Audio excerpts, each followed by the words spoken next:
This is Matt Hurt at Obsessive Viewer on Twitter. This is Tiny at Obsessive Tiny on Twitter. This is Mike the Deer Killer. You can find me at I am Mike White on Twitter. And this is ObsessiveViewer.com's The Obsessive Viewer Podcast.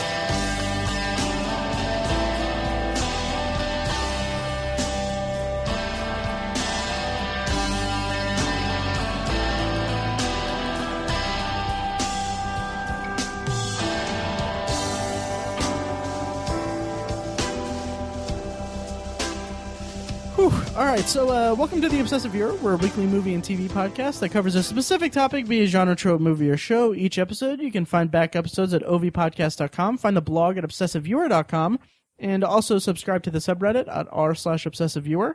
And, you know, we do not condone deer killing of any kind.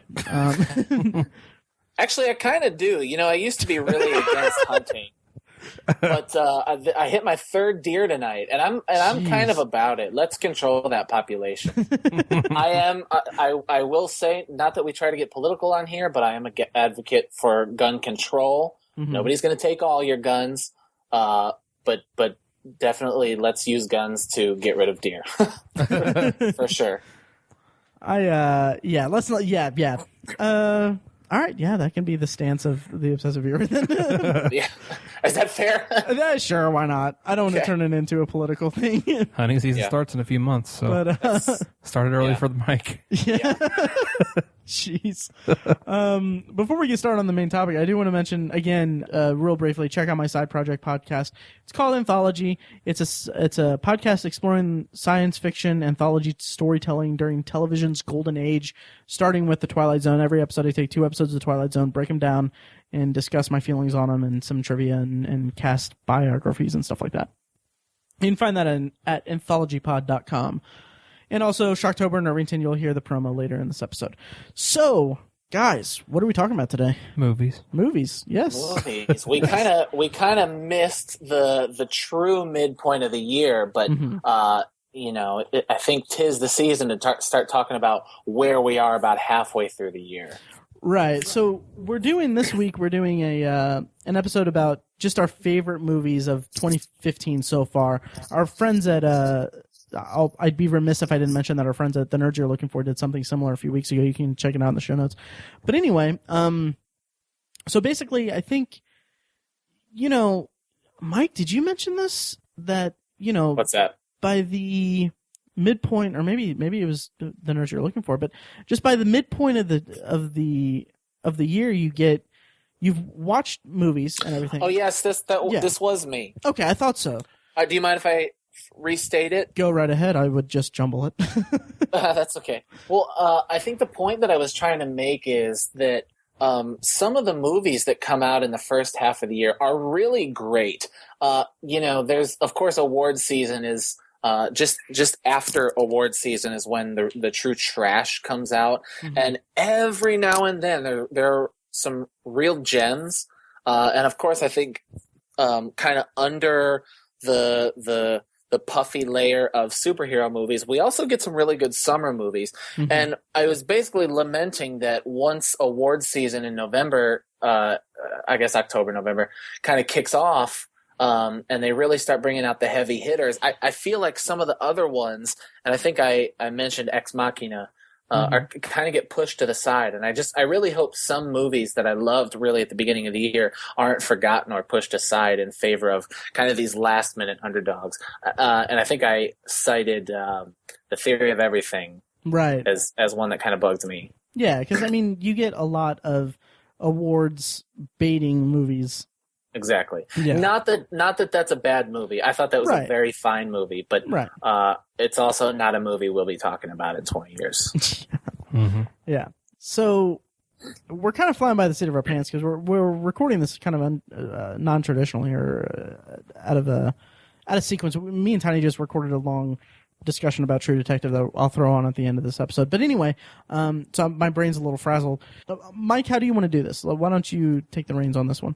I think a smart way to do it would be if we just kind of go month by month, and I kind of see most things. So I'll kind of start in January, and we'll just say a movie, and we'll kind of talk about it. And if you guys have something in say January to add to that list. We'll talk about it.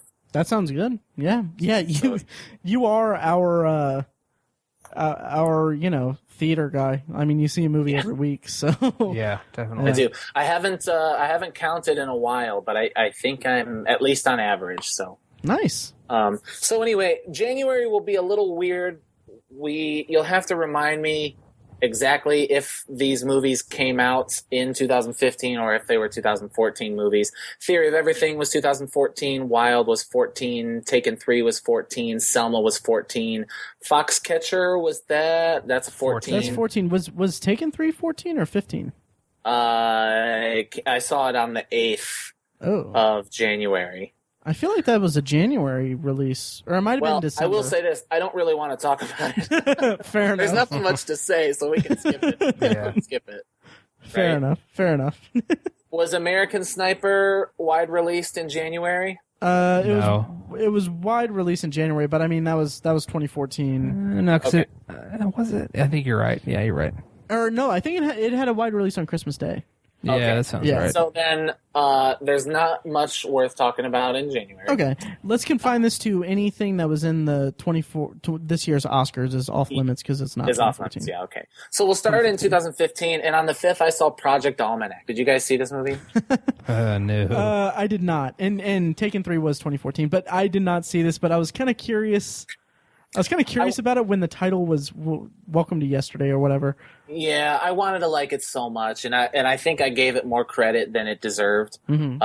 But it's pretty crappy overall. Found footage time travel seems right up my alley, but exactly. I mean, it did not look. I think I'm so marred, or I'm so scorned by Project X that those kind of teen focused found footage movies aren't going to do it for me. Isn't going to put my ass in the seat.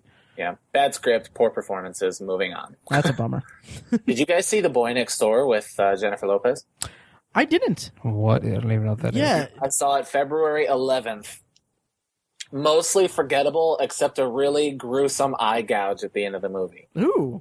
Worth seeing, if only for that and the kind of schmaltzy, really phoning it in performances and a kind of goofball script, but...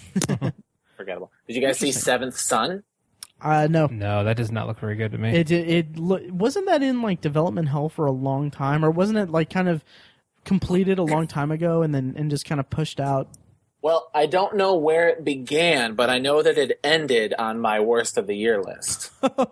Wow. Really? Yeah, it was pretty bad. And Jeff Bridges, kind of had this affectation on his voice the whole time that was just so weird. It was kind of like The Dude, but slower. Ooh. Yeah, it was just ridiculous. But let's talk about a good movie, huh? Oh, yeah. Totally.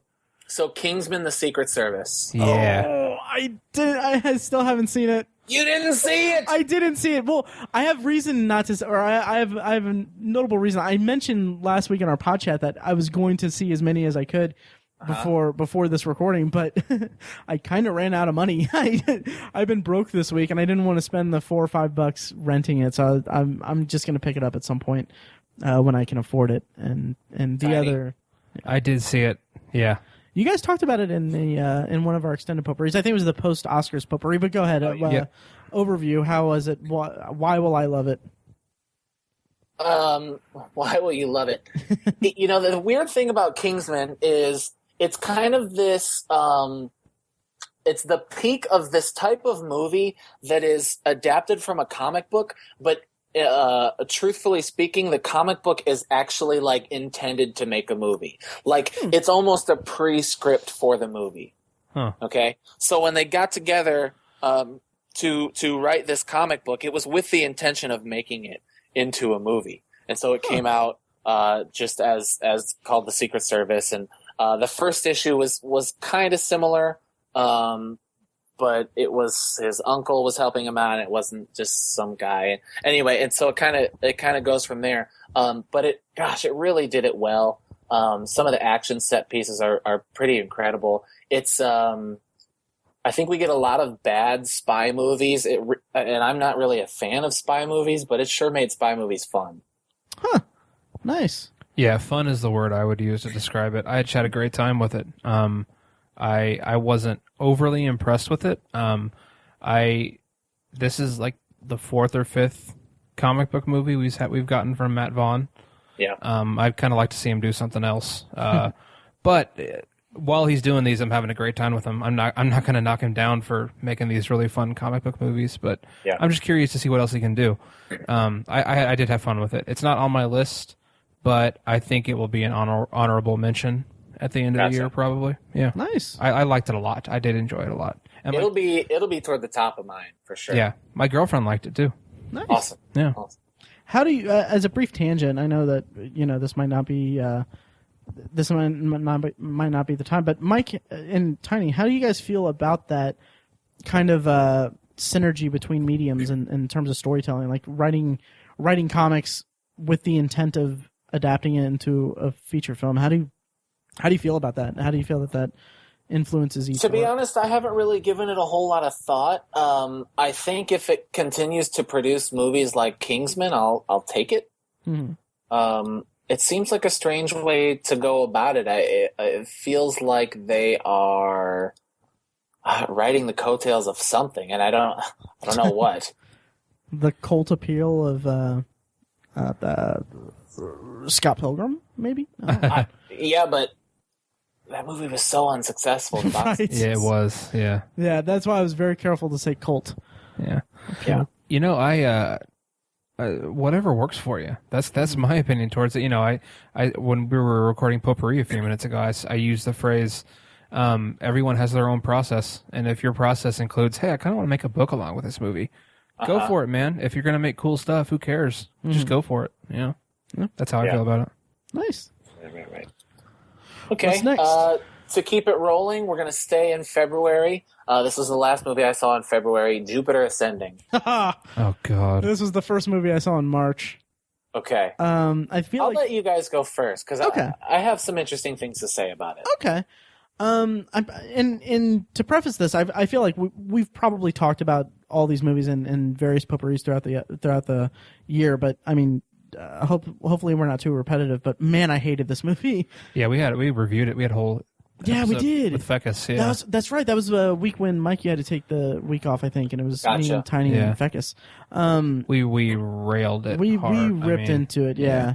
So having said that, I'll throw it back to you, Mike. How did you feel about Jupiter Ascending? It's a stupid pile of crap. By all means, it is a large failure, and it's my understanding that the script was like 360 pages long. God. Jeez. And so clearly this was not 360 pages, and clearly 260 pages of it were missing. Right?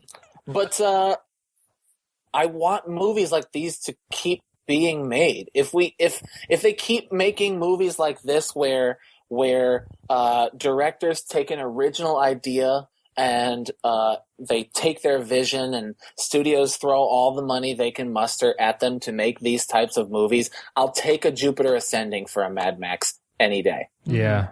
It's a good point. So, like, as much as I hated the final product, man, it looked gorgeous. It did. And there were some certain things to enjoy. I mean, I didn't leave the theater saying, man, I can't wait to see that again, but I was glad that a movie like that was made. Yeah. I think that's an interesting middle ground, and I agree with you. It sucks to just kind of crap on a movie that is one of the few wholly original properties to come out. I mean, I kind of felt the same way about crapping on Pacific Rim last year. I did not like the movie, but I respected it as something that wasn't an adaptation or a remake or a reboot or anything like that. Right. But I agree. If studios, I don't know, if there's a reason why there's a lack of originality in theaters. It's because I don't know what it is, but it's because it sells, and if we can get something original like Jupiter Ascending or Pacific Rim and have the filmmakers make it a high quality product, I would love that to be a trend. And it's sad that we have to speak about that in terms of originality in theaters for big tentpole releases, like originality and tentpole releases. We need to speak of that as if it could be a trend. I hate that we have to do that, but yeah, that's the state of Hollywood right now. Right. So. Well, you guys already did an episode, so let's move to March. Okay. Or at least my March. Right. The Lazarus Effect. Wow. Did not see it. You mentioned it in a potpourri, I think, or one of the extended potpourris, I think. I think I mentioned that they showed. I'm just going to say it because the trailer revealed that Donald Glover dies in the trailer. Right. Horrible movie. It'll be a worst of the year list for sure. Jeez. Wow. Yeah. As a horror movie itself, like I mean, Mike, you know me, Tiny, you know me. It's mid-August. Is it mid-August? Holy shit! Early August. It's the middle third. Yeah. Okay. Yeah. It's a third of the way through August, and I've got my sights set on Shocktober viewing. So, in terms of horror, does it even should I even bother? No, don't even. I love the cast. And it bottles the mind that a group of. By the way, I said bottles. I was just gonna ask. Doesn't it suck that you have to clarify a movie quote? Anyway. Yeah. So it bottles the mind that a group of competent performers can come together and produce that much crap, but they did. Spoiler for later in this episode, but Mike, did you see Fantastic Four? No, I didn't. Okay. Well, okay. I think I'm not going to. I'll just say that. I will say this. Don't spend money on it. I don't say that. I won't. I won't. Yeah, and I'm not saying that as it's not worth your money or whatever. I'm saying that as in do not spend money. Don't spend money on it because you will feel that, and I'm essentially saying the same thing that you said in our year in review episode earlier this year. You went into an impassioned spiel about how you were telling people not to buy Transformers. Yes. Please don't. Yeah, same thing with me and Fantastic Four. It's atrocious, but I mean, I might circle back and talk about it when we get to August. But anyway, I'll rant with you. I've come to a spot in my life, and I don't mean to sound woe is me. I'm a busy person. I like that I'm busy. I keep busy. I'm not trying to complain. But anyway, tonight I had softball practice and then I hit a deer and the guys had to wait forever maybe because I'm a dick and I'm busy. Anyway, I'm busy.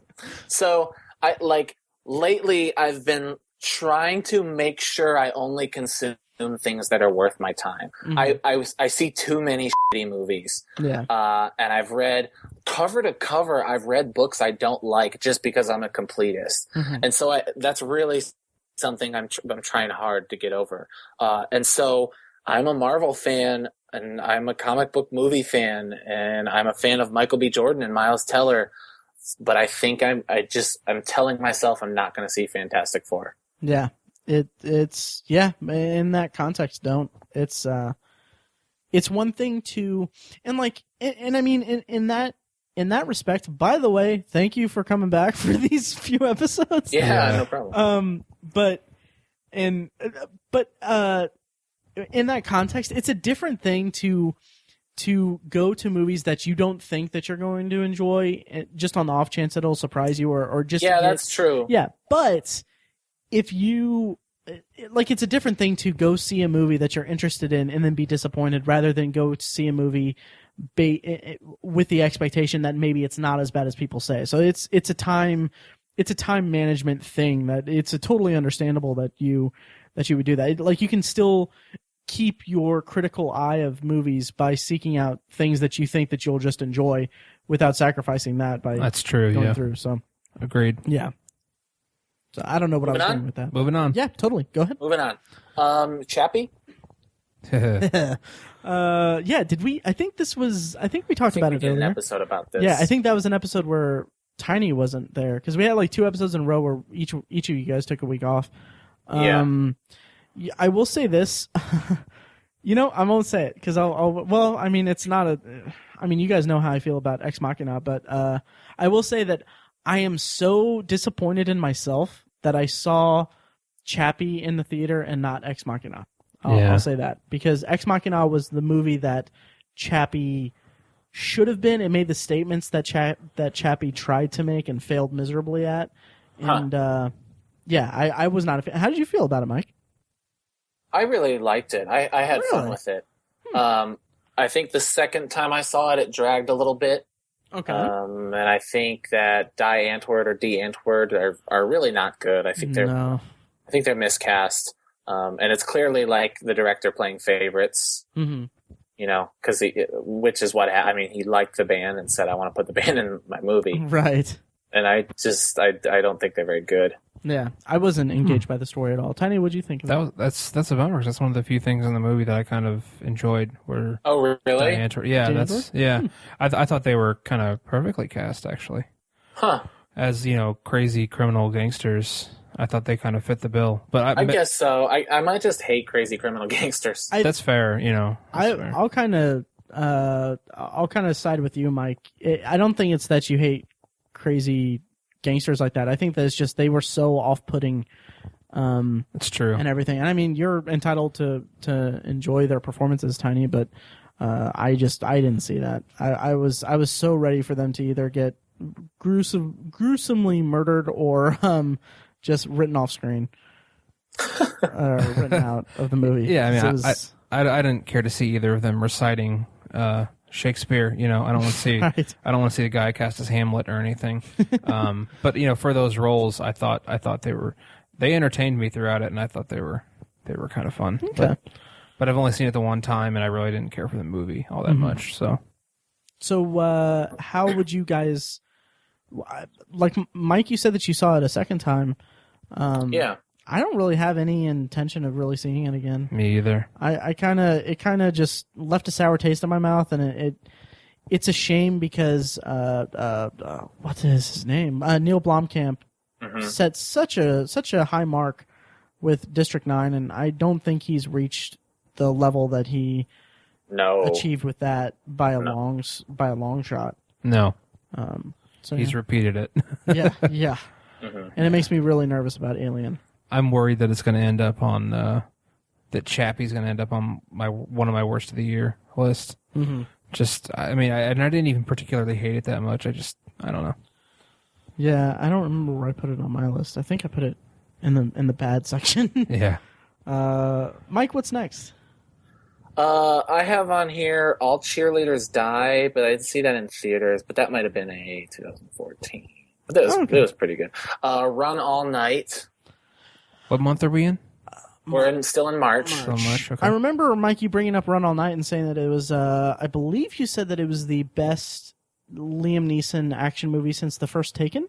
Yes, I still think that's true. Nice. Yeah. Cool. Yep. Very nice. I haven't gotten around to seeing it yet. The Gunman. Oh, you saw that? With Sean Penn, yeah. Yeah, how was that? Oh, yeah, okay. I didn't see it. How was it? It was okay. It was the type of movie that I think would have done really well in the 90s, just kind of like a middle-of-the-road action movie. Okay. Thriller, but it was all right. It was all right. Yeah, Hollywood wants to bring that subgenre back so bad. Yeah. Yes, they do. Yeah. They do. Anyways. Run All Night is kind of one of those movies, but Run All Night's better. So we're in April. Mm-hmm. And on April 2nd, I saw It Follows. Yes. And have we all seen It Follows? I believe so, and I think we all talked about it in an episode, but... Okay. Because I have changed my tune. Really? I f***ing love it. Nice. So pardon my French to all my younger listeners out there. Yeah. No, I really have changed my tune. And I think were you down on it what before? we all said, but we were kind of like not impressed, or at least not scared by it. Okay, yeah. Right? But over the summer, doing a little hiking, I listened to the soundtrack, and just the music and being outside, it really made me want to see the movie again. So I went and bought it on Blu-ray, and we watched it. And man, I had such a good time. I went in thinking, okay, you know you will not be scared, but let's experience the atmosphere. Let's discuss the themes. Let's figure out how this movie makes us feel, rather than whether or not this movie makes us jump. And this movie is so spot on. It's so tight. It's so perfect as an allegory for growing up. I like that, or I guess loss of innocence and leaving youth behind. I like that it doesn't treat sex like this ultimate taboo thing, but it also doesn't forgive it, and so that's kind of ambiguous there. And you guys know me, someone who struggles with ambiguity. I'm trying to embrace it, and I think like I used this as a gateway drug for embracing ambiguity. I really like It Follows a lot. That's awesome. I'm really glad to hear you say that because I loved it from the get go. Mm-hmm. Yeah, and really, it's going to be on my top 10 list. I don't have it on my list right now, but it's because I'm kind of conflicted. And technically, it came out in 2014, but it didn't get its wide release until 2015. That's true. Right. That's true. But I was hesitant to put it on the list now, but it's going to make my end of the year list. Nice. I think it will. You know, I'm really eager to revisit it because I was kind of unaffected by it, essentially. I mean, I appreciated it on so many levels except for the horror level. I thought it was kind of just it didn't grip me in the way that I wanted a well constructed horror movie like It Follows is to grip me. Not necessarily to say that I didn't want it to scare or like it didn't scare me or anything. Like it was kind of creepy, but it didn't really draw me into the horror element of it. Having said that, I mean, I think when I first saw it, I probably would have rated it fairly lower than what I would rate it now. I have it on my list. It's number 6, and that's pending a rewatch, which I'm planning on eventually coming back around and definitely by the end of this year revisiting it, probably in Shocktober, to kind of see how I feel about it again, because I really liked a lot of the elements of this movie. I was just a little underwhelmed, and maybe that's because I went in. I think for me, and maybe Matt, if you feel this way too, at least initially, I was underwhelmed by the creature. I was underwhelmed by it, the villain. Right, they set this. It follows. It is in the title. You know what I mean? It's like right. And so I was just hoping that it would be a lot scarier than it was. Okay. And I think when I went in with that pretense, and then I kind of didn't have those hang-ups the second time. It's really not about it. It's about it is not the creature. It is not. It is the it in the title is your youth. Yeah. Right. Or escaping youth. I mean, it's about a lot of things. It's not necessarily the creature. Yeah. Yeah. It does have that kind of allegory to it. Yeah. In that extent. Yeah. And I think I loved the it, if you will, the creature in this, because I think what so many horror movies, especially creature movies, do wrong is they focus too much on explaining what it is, and it's like when you look behind the curtain, you're often disappointed. And I think right, when you just leave the curtain closed, it leaves so much more mystery, and you can kind of. Again, I know you're not crazy about that kind of. That's ambiguous to an extent, and so I know you're not crazy about that, Mike. But that's something I appreciate. I think ambiguity can be a really useful tool in a movie, and especially in horror. Yeah, but that's just me, though. I mean, right, and kind of to close out the discussion, and we can move on after this. But the things that made this movie stick out to me and stick with me to the point where I'm very eager to revisit it is that it set up a unique concept for a monster. It set it up in a way that it established its rules in the world so well that it like maybe better than anything that I've seen in a horror movie recently. And it was I have a friend who had a problem with when their spoiler alert in 5, 4, 3, 2, 1. Who, when they're on the beach, it like grabs our final girl's hair and pulls it up into the air. What's the point? I mean, it could have just killed her. You know what I mean? That's clearly a visual gag. Yeah. But I would say that it did. I mean, I give it a pass. That's a minor bugaboo for a horror movie. Yeah, it didn't bother me because that was like really the only. That was an isolated incident within a really well constructed movie on the whole. So yeah. But we spent 3 episodes. Yeah, we spent like 3 different episodes talking about It Follows. Yeah, we have. So, but I think that's what I think is cool about this show and this format and how we don't really stick to something is our conversations can kind of evolve. Oh yeah. Likewise, I think our feelings about It Follows have evolved. I think that speaks to what we're doing and also the movie. Mm-hmm. So I don't feel bad for wasting your time, listeners. Oh yeah, me neither. See It Follows. See it twice, maybe. Yeah. Furious 7. I saw it a week later. Yep. There's not much to say about it. There's really not. You know exactly what it is. I think I said before, I think they handled Paul Walker at the end quite well. Mm-hmm. Agreed. And that's really all I have to say about it. Yeah, it's basically just the next entry in the Fast and Furious franchise. It's the next one. It's like episodes now. Yeah, it is. It didn't set itself apart in any really significant way other than Paul Walker's death. Yeah, and it handled that well, and it really kind of it was a nice moment in the movie. But there's no denying that this is a franchise that knows that it knows what it is, and it plays to its audience so well. And I'm a member of that audience. I enjoy this kind of just really absurd action sequence, set piece after set piece, defying the laws of physics. For the sake of really fun action, and that's what it is overall. It's a fun action movie, and I'm more fascinated with the trajectory of the franchise itself. This franchise stumbled into a cohesive universe building franchise by accident, and the way that Universal kind of just stumbled into this really massively high grossing franchise is just astounding to me.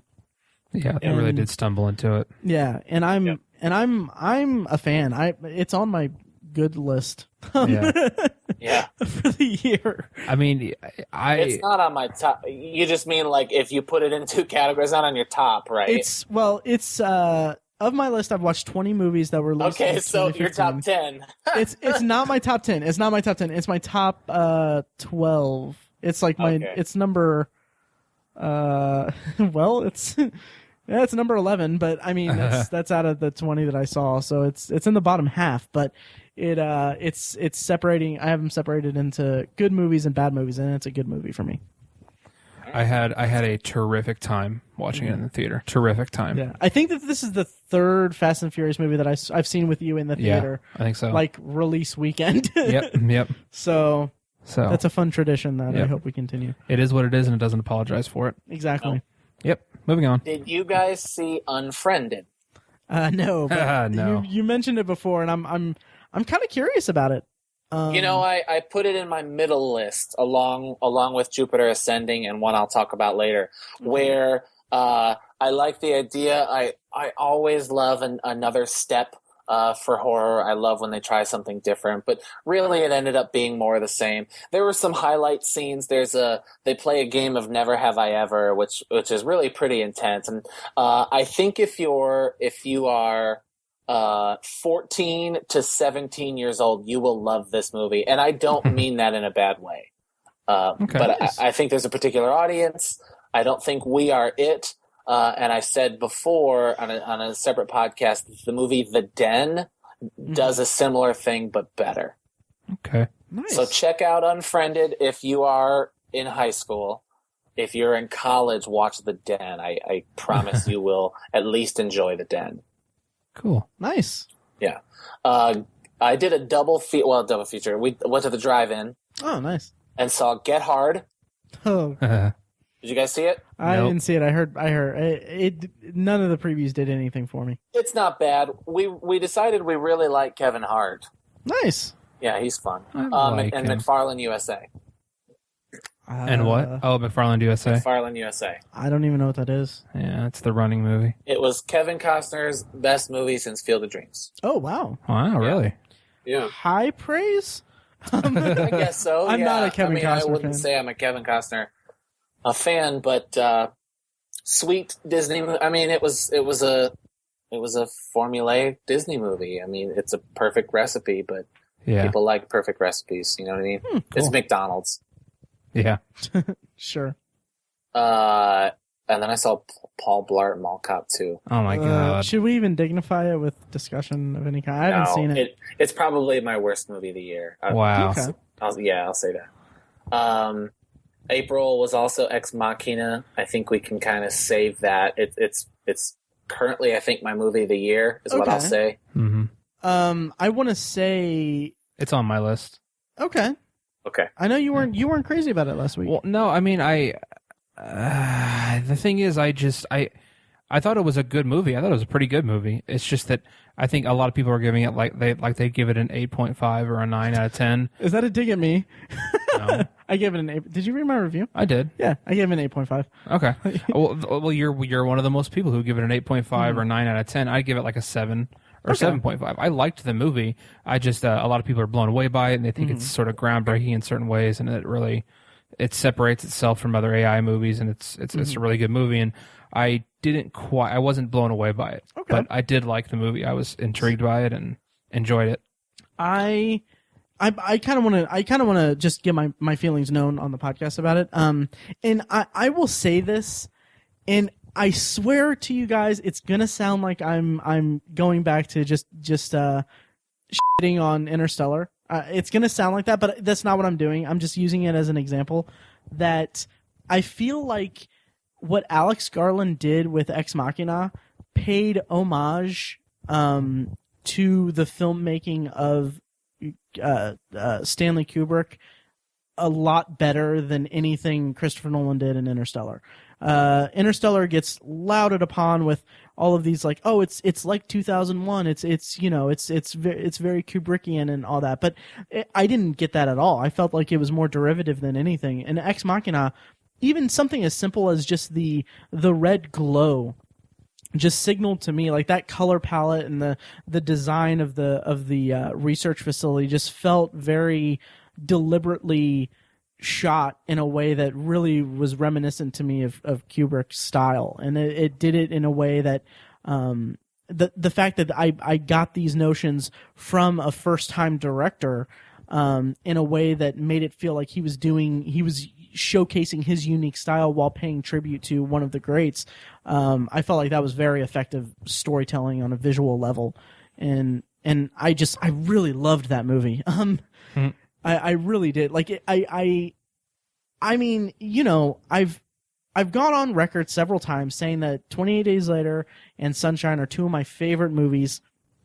And so, you know, you might say that I came to Ex Machina with maybe a little bit of bias, but I would even disagree with that, saying that I wasn't crazy about Dread, which Alex Garland wrote, and I think there was reports that he kind of did some light directing or helped direct it or something, but I wasn't crazy. I didn't even like it really that much.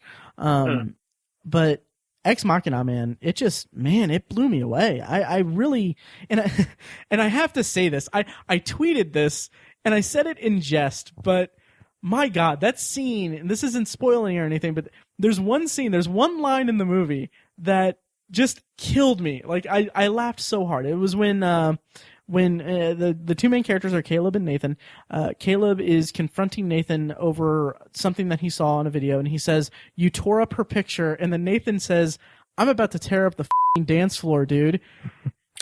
And it's such like I tweeted a link to it on a YouTube link to it and saying, is this the best scene in Ex Machina?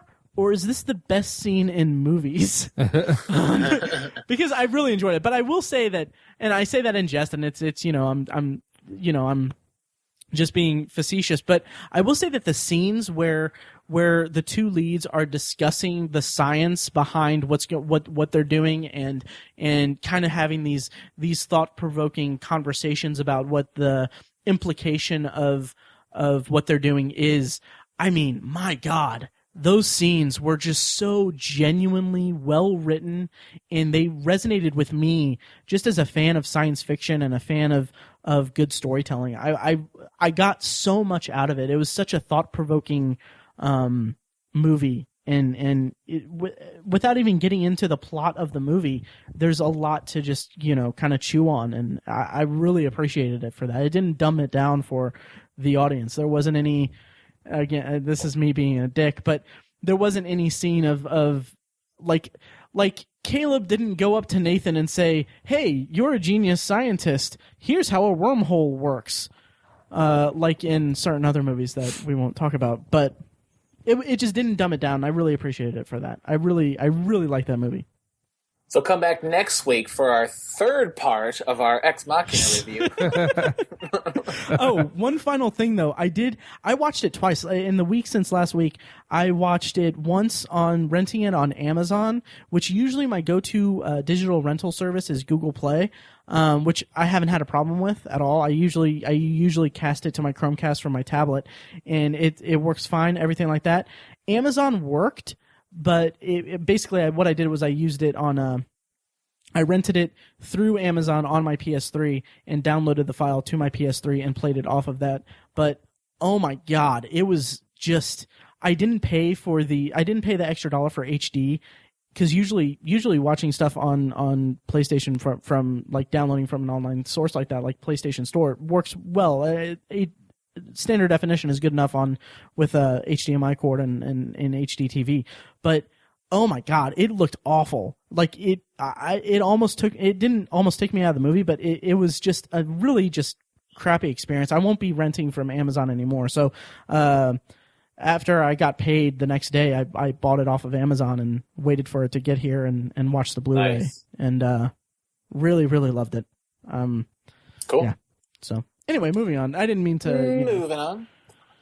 May is the kickoff of summer. Yes. Yep. On the 1st of May, I saw the Avengers: Age of Ultron. Yes, sir. Yes. As did we. We talked about it in our Phase 2 of Marvel Cinematic Universe. How does the memory of Age of Ultron hold up to you guys?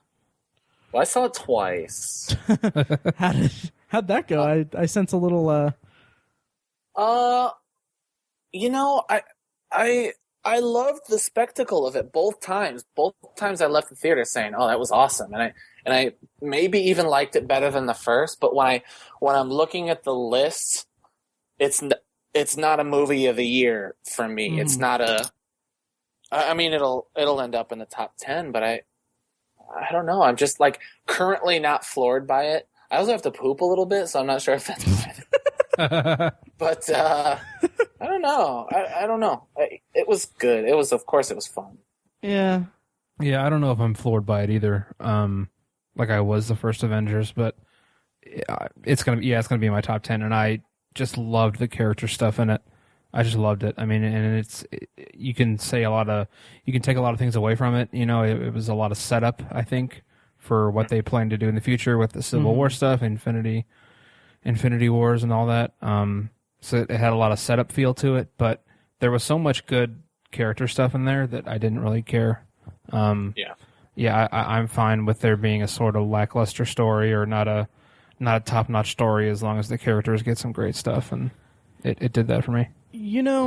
I rated it an 8.0, and it's, I rated it 8, and then spoiler for my thoughts on Ant-Man, which I've already talked about, but Ant-Man, I gave it a 7.0, and as much as I keep kind of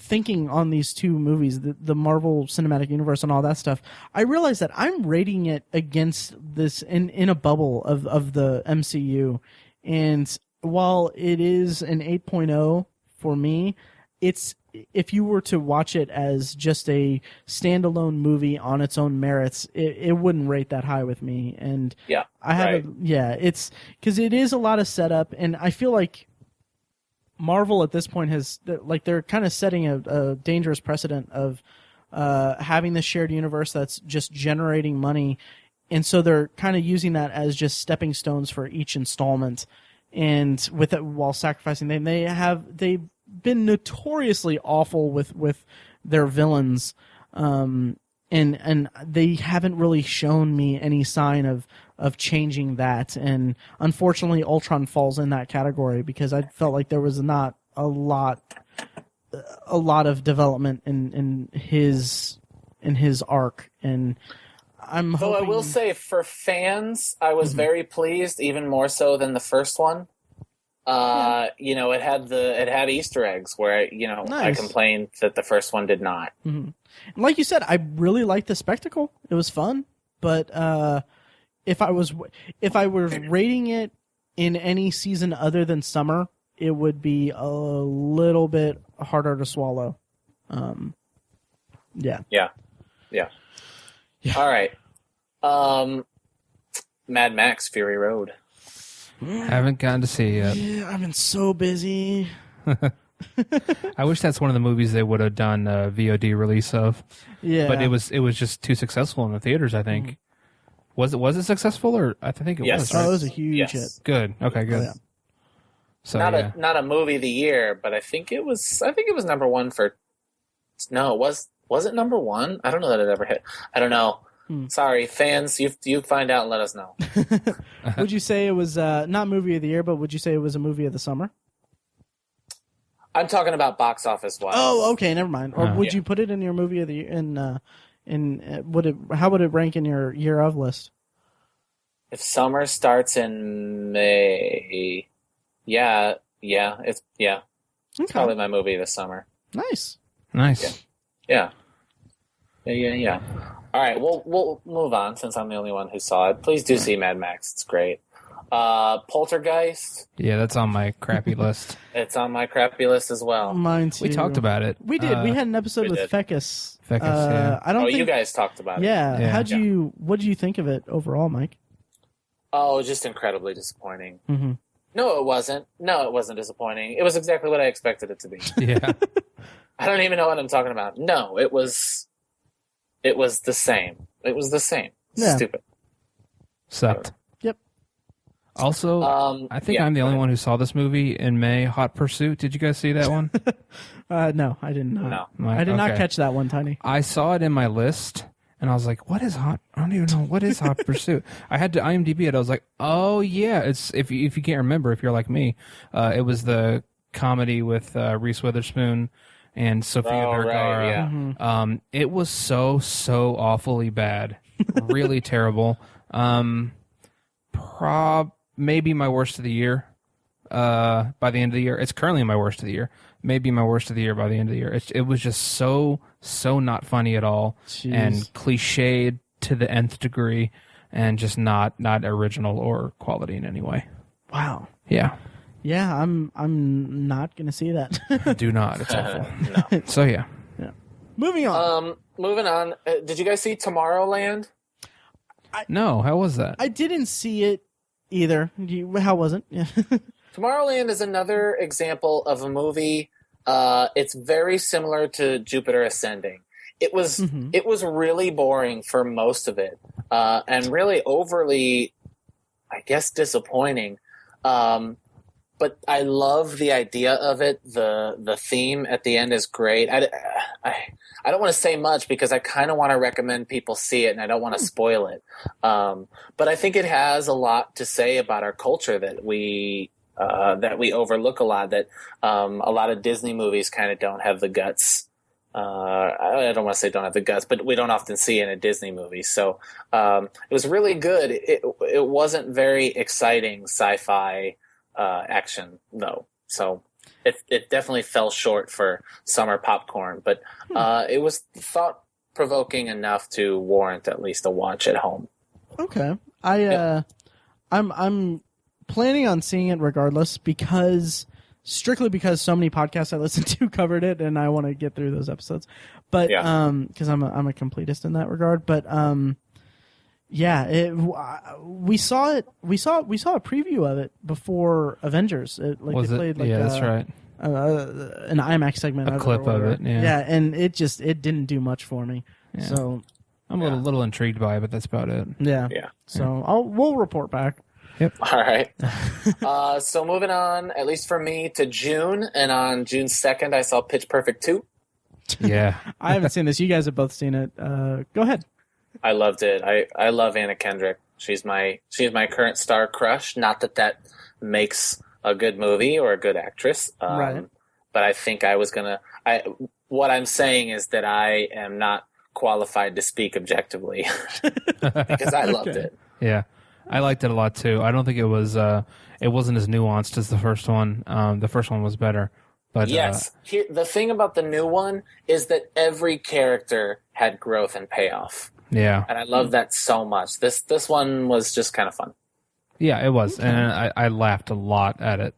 Yeah. Which is one of the more important things it needed to do. So yep. Right. I enjoyed it. All right. Moving on to Insidious Chapter 3. Ugh. Some people like this, and it blows my mind. Really, some people are excited for. I don't know. I don't understand.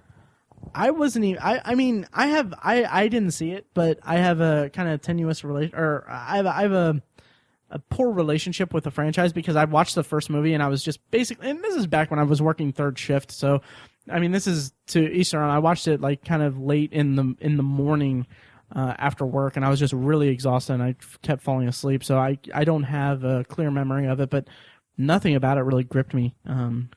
Is that the Patrick Wilson one? Yes, it's James Byrne. It's James Wan, right? The first two are Patrick Wilson and James Wan. The third one is just Lee Wanell, and Lin Shaye becomes the star. Oh, okay. Okay. Yeah. Well, I mean the cute, sexy teen is the star, but right.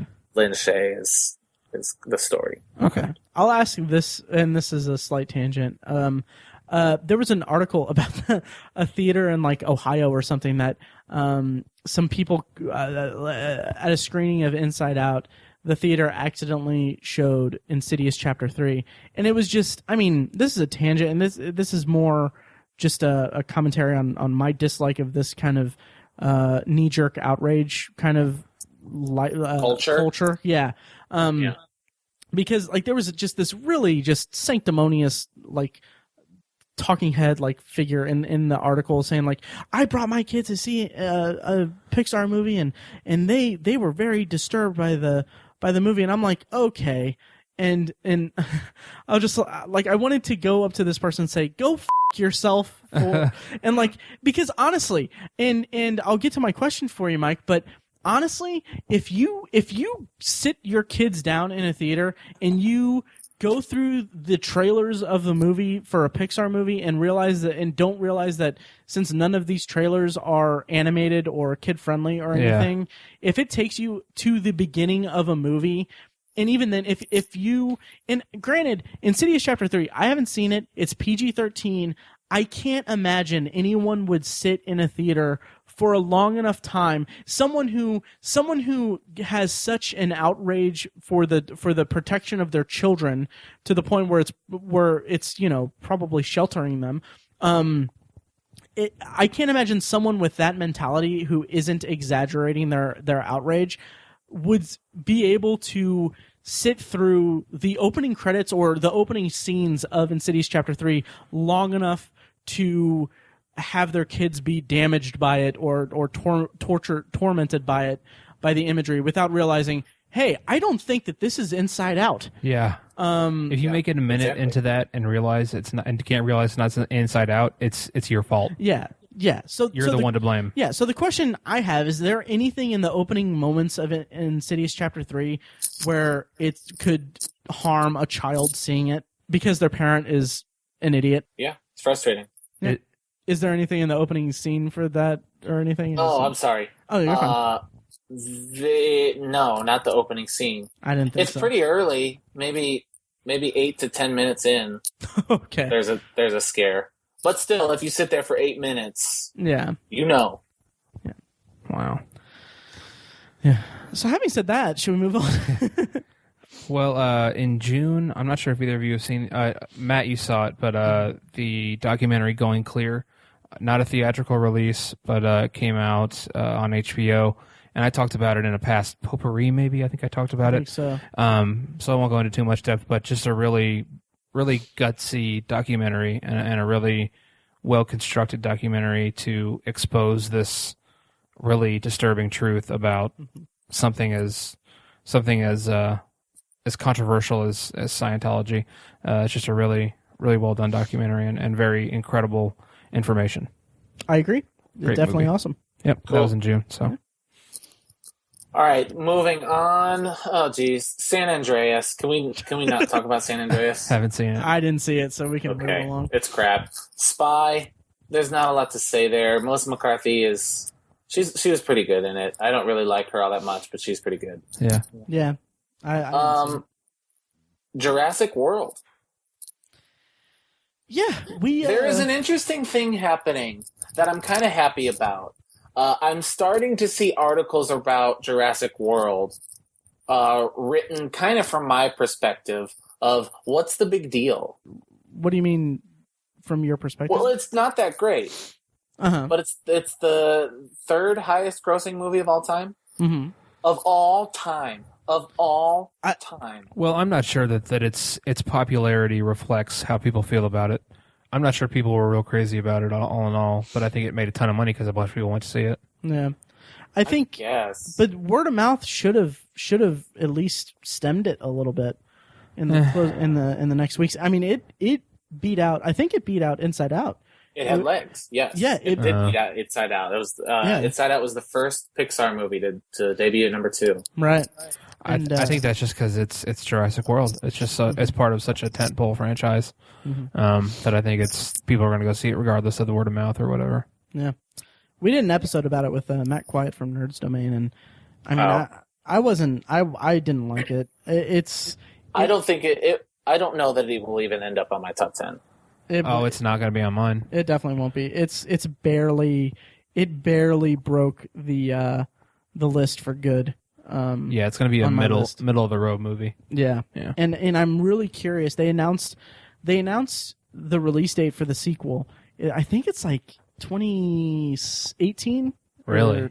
Yeah, 2018. There's going to be a 3-year gap, and I'm really, really hoping that people will go and revisit this movie in the interim between now and the sequel and realize how many problems it had. Yeah. And I really hope that, because I can almost guarantee that it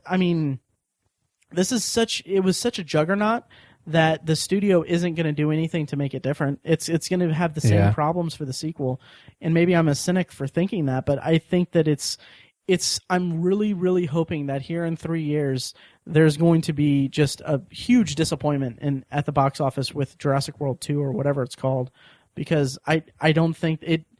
I think it had so many problems. I don't think it deserved to be the top grossing movie. No, it's kind of embarrassing. Well, I mean, in December, that's not gonna matter anymore. Oh, yeah, no question. Right. Yeah. Inside Out. Currently my number 1 movie of the year. Okay. Haven't seen it It'll yet. be in my top 3 or 4 or 5. 9.5 for me. A return to form for Pixar. Incredibly moving.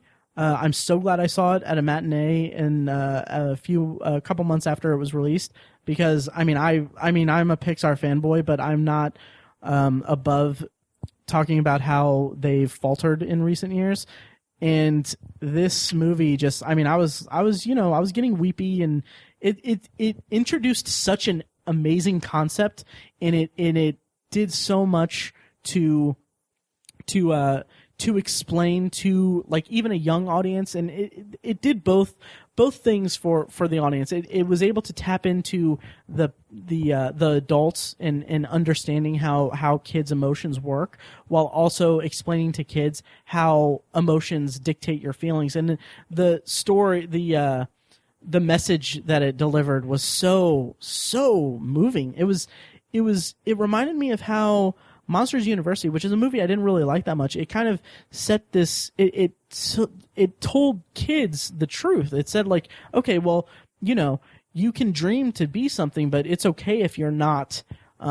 If you don't become that, it's okay if that's not in your skill set, but you will find something that you will be good at. It's a similar kind of thing here, where it's telling kids that I won't go into spoilers, but it tells kids and adults how feelings, how their feelings operate on a psychological level in such a colorful and beautiful message. And it's going to be a tough movie to dethrone throughout the rest of the year. Wow. I would argue that it went over the heads of a lot of kids. A lot of kids. Yeah. And that if I had a complaint about it, and I struggled to find one, and I'm also not a kid, so who gives a shit? But I think it would be very difficult for a lot of kids to understand. And I also think if you disagree, you're giving kids too much credit, because kids are really, really, really dumb. Word. I see your point, and I agree. Kids are pretty stupid. But I don't. I mean, I was moved by it, and I was on the edge of my seat every second of it. No. But I also think I don't think it would be a very good movie to take like a 4 or 5-year-old. Interesting. I agree to disagree. It's funny because I have like next to Tiny can see this now and attest to this. Next to my on my shelf in front of my TV, I have pretty much most of my Blu-rays for Pixar movies, because I realized that Inside Out is the first Pixar movie we've had in 2 years, and so I'm very curious if my reaction, my 9.5 of it, rating of it is knee jerk because I miss Pixar. And I'm curious how I'd feel about it in context for the rest of the studio's movies. And I would love to do a review series, but I don't know if I'll have time. But we'll see. Okay, moving on. Yeah. So July 1st, another top 3 contender for me was Love and Mercy. Oh, yeah. Right, you mentioned that last week. And I mentioned that an episode or 2 ago, yeah. Did you guys see it yet? No. Not yet, no. Okay. I saw Dope on July 8th. That's another movie that is covered on one of my favorite podcasts / filmcasts, so I will see it eventually, but I don't know much about it. How was it? It was pretty good. I wanted it to be better. I think it kind of at times felt like 2 movies spliced into one. Okay. So not bad. The Gallows. You mentioned that a couple. So it's either The Gallows or Paul Blart 2 for the worst movie of the year. Wow. Yeah. Gallows was very frustrating. There's, I saw sorry. Selfless with Ryan Reynolds. Okay. Selfless was okay. Not a whole lot to say about it. I think that's how most audiences felt. Mm-hmm. Mm-hmm. Moving on. Yep. Trainwreck. Oh boy. We talked about it a lot. I don't think we did. Did we know? I don't think we. Oh, yeah. About it on the Pat podcast. talked about it, yeah. Yeah. Pat talked about it. It was before me and Tiny saw it. Mm-hmm. I didn't really like the movie. I rated it a 5.5. I wrote a review on the site, so you can check it out there. But I felt like it was very. It was funny. It was pretty funny. It was humorous, but it fell victim to Judd Apatow, his overindulgence or his lack of editing. Really, it was really long, really overlong, and it was so formulaic of hitting all the notes of the rom-com genre. It was very tropey, and as a rom-com fan, I was not a fan of that. I didn't like it. I did like LeBron James, though. I thought that was really clever, having him be the kind of token best friend character in a rom-com, but having him be him was it was humorous and, if not, a little gimmicky. Agreed. I thought it was hilarious. Nice. Yep. Ant-Man. Fun. Surprisingly fun.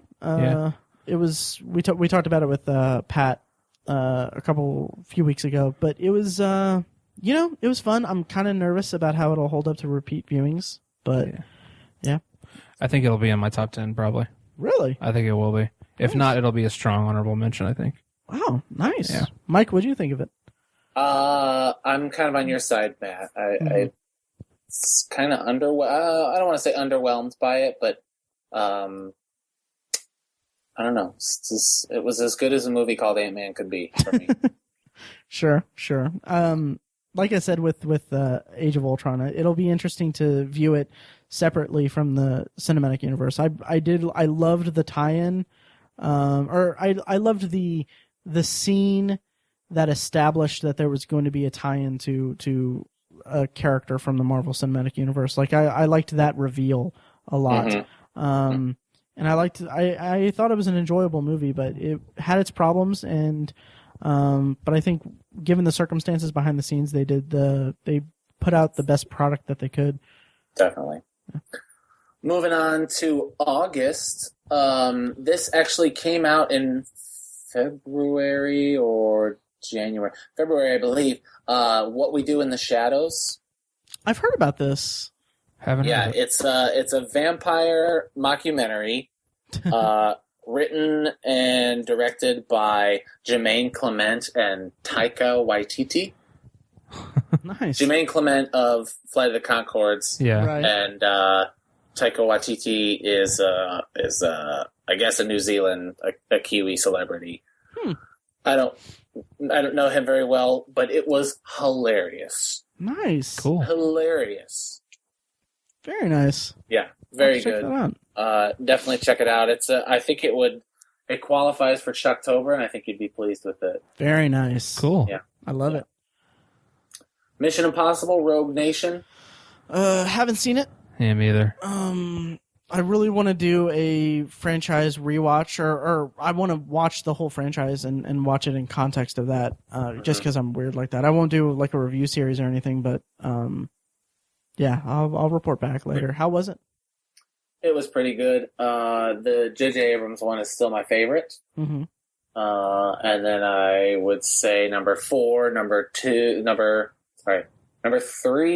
4, number 2, Rogue Nation, and then number 1.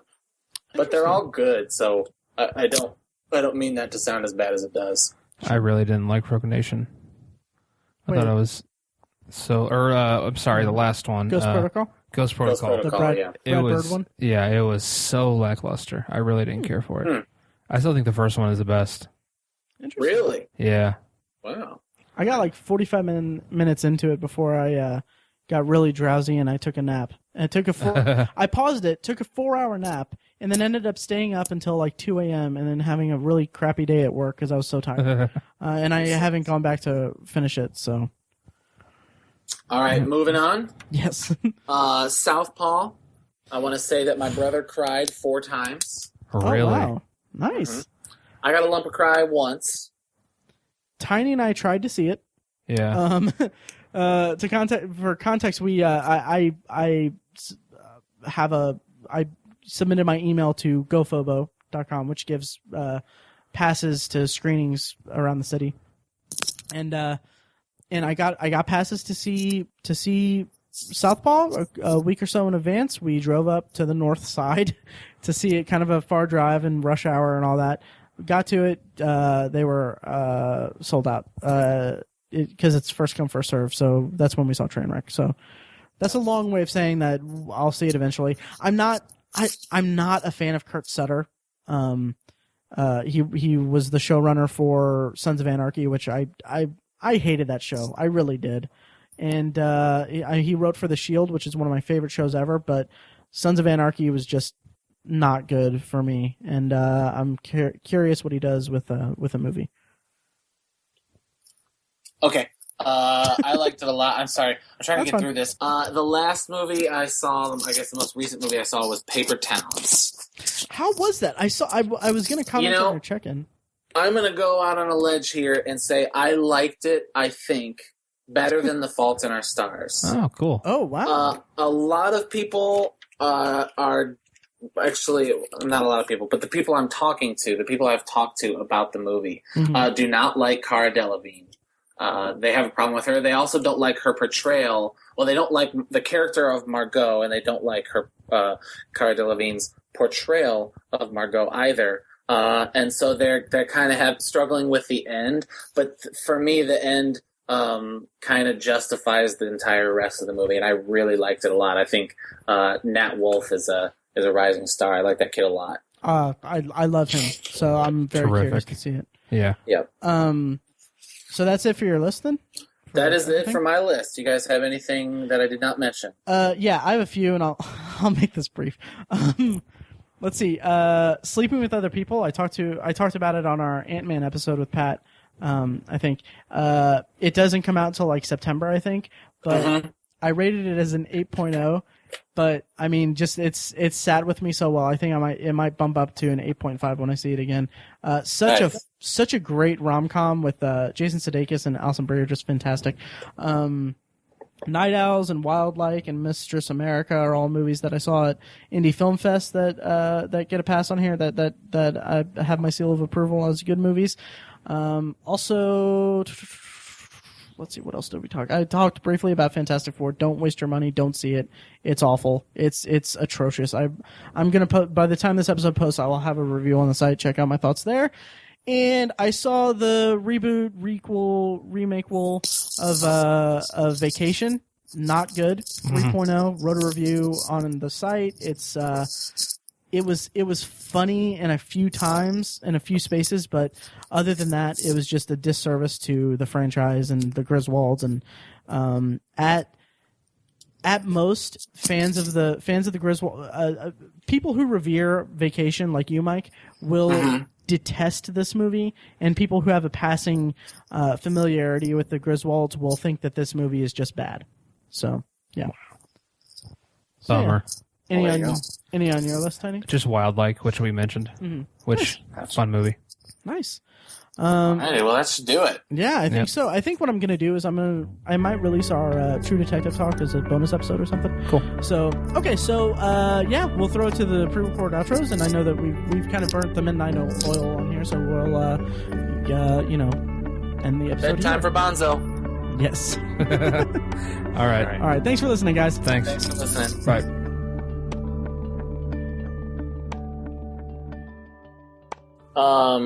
Do we think Star Wars is going to be the highest grossing movie of all time?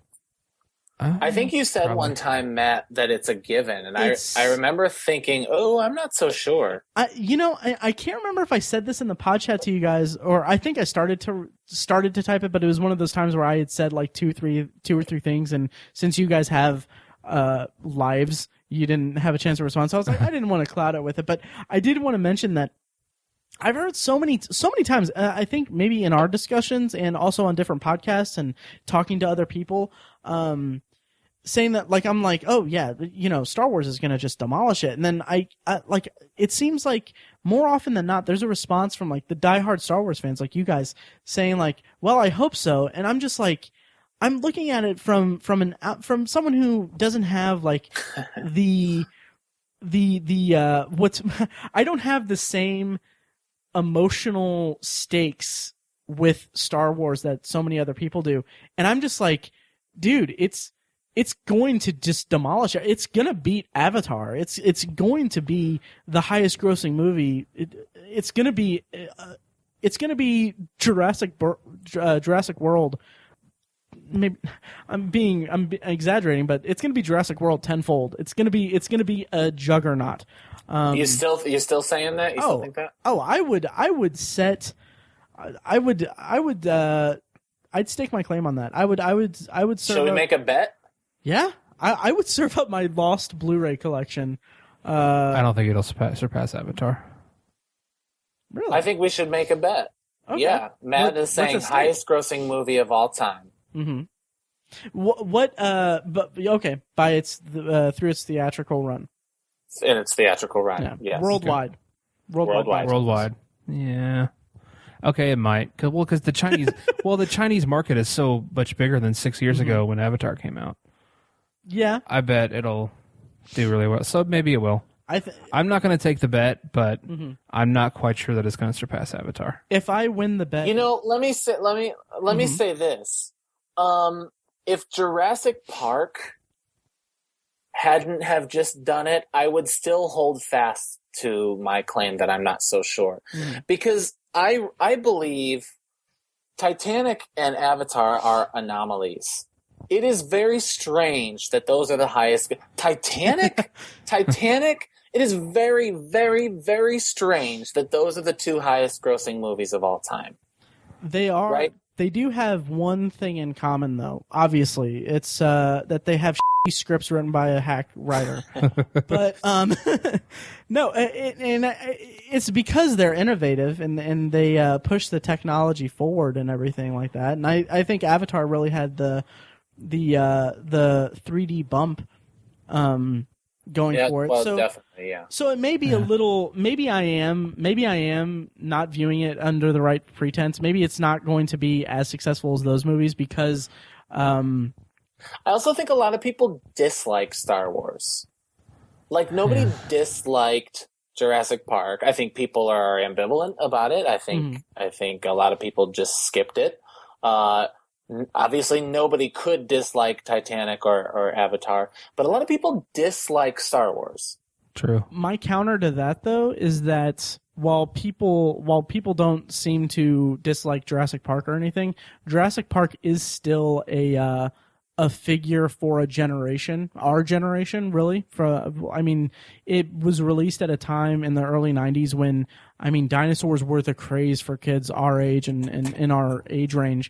And when you're talking about a property, an intellectual property that speaks to a generation or that has a generational tendency, you really, really cannot exclude Star Wars from that. And Star Wars has, even with the prequels, Star Wars has endured so long and been so, is so expansive that even people that don't like it will be a minority in terms of people who are, have tailored their lives around their Star Wars fandom. Those people alone will go see it multiple times just on principle. Yeah. Even Mike, I remember Mike years ago when there was talk about the prequels coming back to theaters in 3D and everything. I remember you saying well, any chance to see Star Wars? We had a discussion because we both hate 3D and all that, and you were like, well, any chance to see Star Wars on the big screen, I'll see it. And I think that this is at a time where we haven't had a quality Star Wars movie in a long, long, long time ago in a galaxy far, far away. And it's this has all the benchmarks of being a quality thing, and people out of curiosity will see it, and it's coming at a point where it's before we get it's at the start of what could eventually become oversaturation of Star Wars content, but it's at the start of it. So I think it's going to just be a behemoth. The hesitation that you're detecting, though, Matt, is because we've been burned before. Right. That's the hesitation. Yeah, right. Why didn't the Phantom Menace become the because the Phantom Menace wasn't good. Yeah. Right. I think it's more a. There is an analogy to make about abuse victims here, and that might be it might be callous, but honestly, I feel like that is it's not your guys' fault. It's he's gone. He's okay. You guys can love again. That's great. It's interesting to me. So we'll see. I think there are other sure things. I think it will be the fastest to $1 billion. I absolutely think that will happen. Yeah. I think it will have the highest opening weekend ever. I think that will happen. I even think in only 5 days it might be the highest grossing movie of 2015. I believe that. Or really 7 days or whatever. Yeah. Well, we lingered on that for a while. We did, yeah, and let's get moving. Yeah, sorry, we are running out of time. Inside Out. Currently my number one movie of the year. Join the Obsessive Viewer podcast on October 16th, 2015 at the Irving Theater in Indianapolis for The Obsessive Viewer Presents Shocktober in Irvington Part 2. It's a one-night event screening of short horror films from local artists J.P. Leck and Synapshot Productions. There will be giveaways, raffles, interviews with the filmmakers, and so much more. All proceeds will go directly to the Irvington Historical Society. Go to shocktoberinirvington.com for more details. And prepare to be shocked. Thank you for listening to The Obsessive Viewer, presented by ObsessiveViewer.com. You can find more of our episodes at ovpodcast.com, and you can subscribe to the show on iTunes, Stitcher, or your preferred podcast app. The Obsessive Viewer's theme song is An Eclipse of Events and is provided by Wildlike from their EP Mistakes We Must Make. You can find that and more great music from them on iTunes and like their Facebook page at facebook.com/loudlikemusic. Any and all feedback on the podcast is encouraged. You can email the hosts individually at Matt, Tiny, or Mike at obsessiveviewer.com or send an email to the podcast in general at podcast@obsessiveviewer.com. Check out the Obsessive Viewer blog at obsessiveviewer.com, where we post movie and TV reviews and the occasional editorial about the business of entertainment. You can also like us on Facebook at facebook.com/theobsessiveviewer and follow us on Twitter at obsessiveviewer, at obsessivetiny, and at IamMikeWhite. If you want more obsessive content in your life, check out our sister site, obsessivebooknerd.com, for book reviews, author spotlights, and a general celebration of reading. Finally, if you're philosophically curious, check out Tiny's side project podcast, The Secular Perspective, which explores the concepts of faith, religion, and existence from the perspective of secular hosts. You can find that at thesecularperspective.com and subscribe to the podcast on the podcatcher of your choice. Again, thank you so much for listening. We love you. Be excellent to each other.